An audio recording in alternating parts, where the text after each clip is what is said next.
Assalamualaikum students, how are you?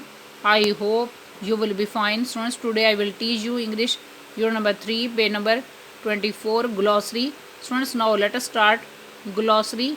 Urdu में मानिए फ़रहंग. Glossary में फर्स्ट वर्ड है इम्पैक्ट. उर्दू में मानिए असर.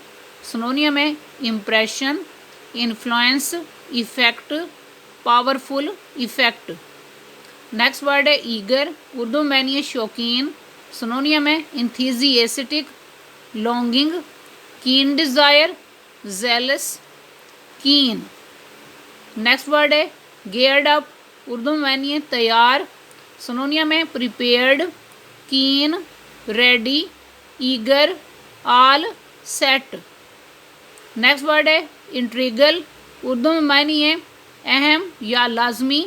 सिनोनियम है vital, necessary, essential, fundamental, indispensable. Next word है इंटरटेन. उर्दू में मानिए तफरीह फराहम करना. सिनोनियम है delight, charm, amuse, please, cheer. Students, आज का लेक्चर यहाँ कंप्लीट हुआ. I hope you will be understood this lecture.